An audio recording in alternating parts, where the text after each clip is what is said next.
Pessoal, vocês pediram e a gente trouxe pela segunda vez o Pedro Schaff. O Pedro é um dos maiores especialistas na área jurídica para startup. E a gente fez essa dinâmica super legal de você ter a oportunidade de perguntar suas dúvidas jurídicas para ele. A gente selecionou aqui algumas, as melhores perguntas, a gente teve várias. E você vai ter essa chance de ouro, né? De perguntar pro Pedro, que eu vou perguntar aqui. Pedro, obrigada de estar aqui pela segunda vez. O Pedro ajuda a gente em tudo. A gente manda assim toda semana, né, Pedro? Primeiro que perguntou é o Fabrício Máximo, que é fundador da Máximo Treinamentos. A pergunta dele é o seguinte: quais os mecanismos contratuais você indica e acha necessário implementar para que uma startup seja sustentável? A primeira coisa que a pessoa tem que ter é uma estrutura societária bem feita. Então ele precisa ter um contrato social bem feito, se tiver mais de um sócio, tem que ter um acordo de sócios bem feito também. E a partir do momento que ele atuar, ele precisa de um contrato de prestação de serviços, se ele presta serviços, ou um contrato de venda, se ele trabalha com vendas, ou se ele trabalha na internet, termos de uso. Quando ele tem pelo menos essas estruturas básicas, ele está já um pouco prevenido, aí, um pouco saudável para começar a operar. Se ele não tem absolutamente nada disso, daí a gente já começa a ter um probleminha. Se acontecer qualquer percalço, aí a gente não tem como remediar. Aí é só indo pro pau mesmo na justiça. Então, contrato social, acordo de sócios, contrato padrão, ou de prestação de serviço ou de vendas, e se você for mexer com a internet, termos de uso. E com essas coisas você está bem tranquilo. Segunda pergunta, da Andressa Costa, ela é educadora financeira. Ela quer saber sobre a propriedade intelectual, licenciamento de conteúdo e que dicas práticas você tem para proteger a propriedade intelectual de empresas que lidam com conteúdo e sobre contrato de conteúdo de licenciamento. A primeira coisa é que tem que separar bem o que é na propriedade intelectual, o que é marca e o que é conteúdo. Então, qualquer empresa, independentemente se mexe ou não com o conteúdo, tem que registrar a própria marca. Tem que registrar o logo, tem que registrar o nome, fazer isso no INPI, contratar um advogado especializado para fazer esse tipo de trabalho. Sobre o conteúdo, depende muito com o que a pessoa opera. Se ela faz vídeo, música, daí vale a pena ela registrar, se bem que esse tipo de trabalho não é necessário registrar porque a Biblioteca Nacional faz esse registro gratuitamente. Quando você trabalha com software, aí é uma posição interna nossa aqui do escritório, uma coisa que a gente discutiu bastante, a gente não registra software, porque você tem que abrir a propriedade desse software para todo mundo, as pessoas ficam sabendo o que ele tem e o que ele não tem, e querendo ou não, o software você ganha muito mais na competitividade, na capacidade que você tem de prestar o serviço,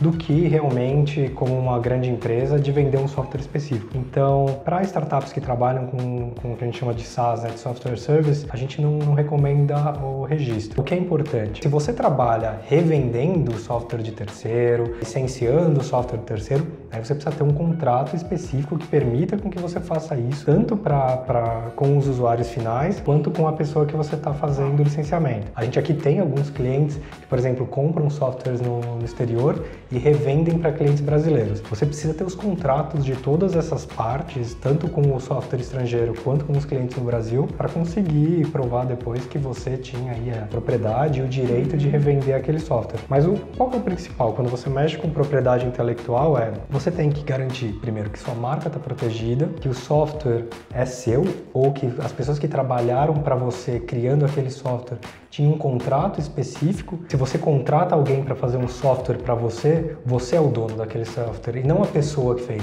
Então, se você for contratar um programador, por exemplo, se você não programa e for contratar alguém para fazer software para você, tem um contrato. Um contrato que fala especificamente o que aquela pessoa vai fazer para você, quanto você vai pagar para ela, como que ela vai ter que desenvolver aquilo, porque daí no futuro, se você, por exemplo, ficar super famoso por aquele software, o programador não pode falar que a ideia foi dele e tal, porque você já pagou por aquele conteúdo. Então, é importante que você tenha contratos específicos com os programadores, com os funcionários que realizaram aquele... Essa é um ponto muito importante, porque acho que muita gente, principalmente na correria no começo, não faz isso. Sim. E depois lá pra frente pode ter algum problema, sim, né? E até entre os sócios mesmo, se um dos sócios for aquele que é o tecnológico e vai criar, aquela função dele de criação tem que estar num contrato. Depois no futuro acontece alguma coisa, uma briga entre sócios, o software continua para a empresa. Então, você precisa ter essa segurança jurídica. Ótimo. Esclareceu, hein, Andressa? Depois dessa, agora o Murilo Andrade, que ele é empreendedor. Qual o erro mais comum que os empresários cometem em relação à área jurídica das suas empresas?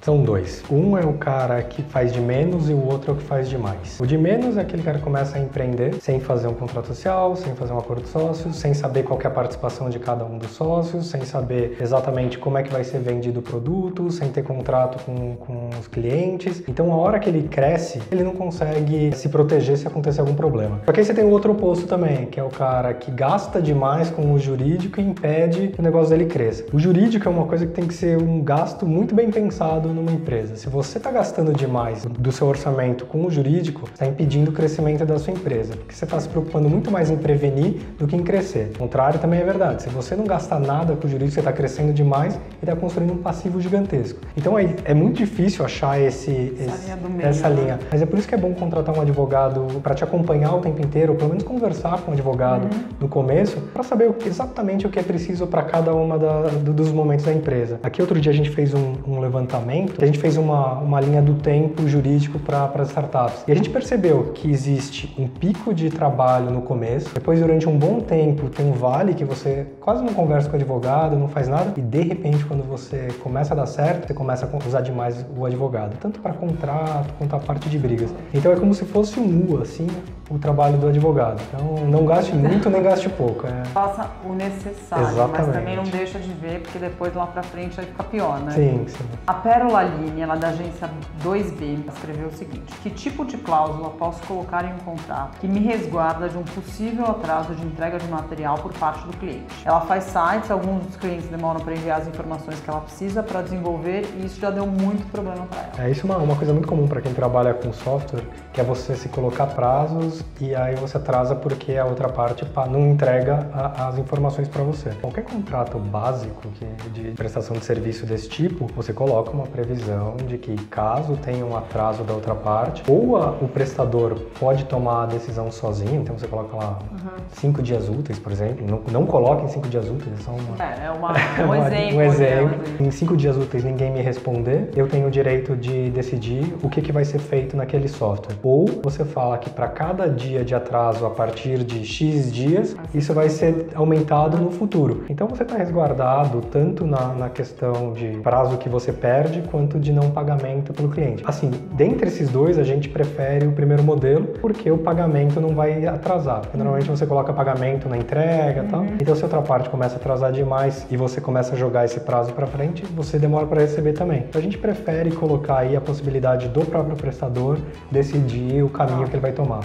Legal. Agora o Vitor Luz, ele é fundador da Calzone Gastronomia. Sobre avaliações ou comentários ruins sobre empresas em redes sociais. O que o empreendedor pode fazer quando recebe uma avaliação negativa maldosa, sem fundamento, ou de quem nem é cliente, isso prejudica suas vendas? Isso é muito comum, hein? Isso é comum e tem gente que vai lá só pelo espírito de porco pra, né? Aí é uma coisa tanto de relações públicas quanto jurídica. Do meu lado aqui, do jurídico, a não ser que você tenha um dano moral ou um dano material comprovado e muito grave, a gente acha melhor deixar passar. Esse tipo de ação é uma ação que demora, que dificilmente vai ter algum tipo de êxito, a não ser que a pessoa pegue muito pesado, xingue, coloque... Algo muito grave. Exatamente. O que a gente normalmente recomenda é que você consiga ter uma relações públicas boa, não responda xingando, seja bem-humorado, saia por cima. Ou ignora.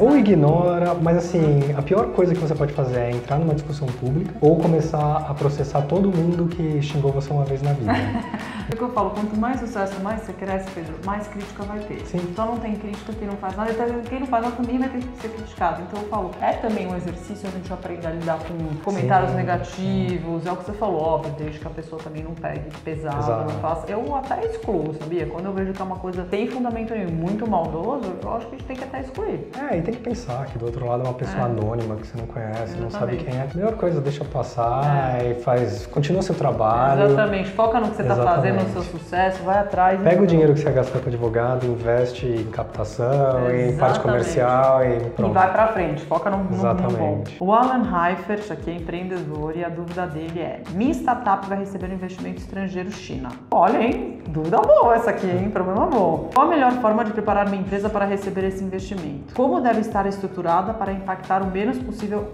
na operação dela, hoje uma startup?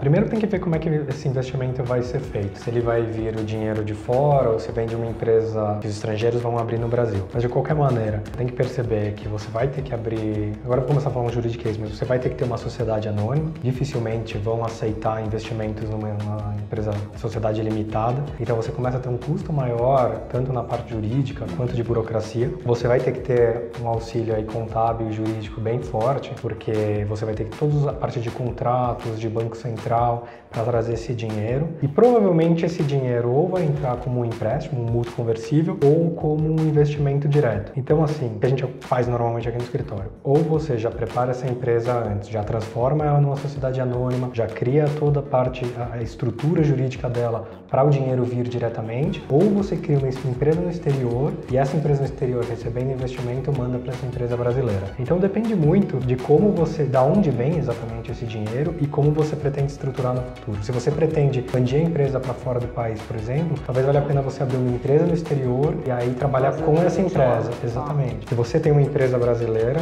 normalmente você ou abre no exterior ou você cria uma estrutura bem mais regulamentada aqui no Brasil. É difícil falar assim, tem que saber exatamente como é a operação, qual é a melhor maneira de trazer o dinheiro, mas você provavelmente não vai conseguir trazer numa limitada, dificilmente vai conseguir continuar com os sócios mandando sozinho, você vai ter provavelmente um contrato de sócios aí bem pesado, os investidores estrangeiros vão ter uma possibilidade de poder de veto, então você vai ter que se preparar mentalmente para ter quase um chefe. A partir desse momento que você recebe investimentos pesados, você deixa de ser um pouco dono da sua própria empresa e começa a ser um parceiro ou empregado da sua empresa. Olha quanta coisa pode acontecer numa empresa, de coisas jurídicas que a gente não tem noção. Ó, as pessoas que a gente selecionou aqui, a gente recebeu várias perguntas, mas a gente teve que selecionar só algumas, a gente escolheu aqui as melhores. Quem sabe se não tem chance de fazer tua pergunta, né? Quem sabe a gente não vai ter um outro vídeo que eu pedindo tanto. Pedro, obrigada. Obrigado a vocês novamente. E você que assistiu aí, dá seu like, curte esse vídeo. Se quiser, comenta aqui embaixo também alguma coisa que você já passou e como você solucionou na área jurídica, sempre legal, né? E um beijo, a gente se vê no próximo vídeo.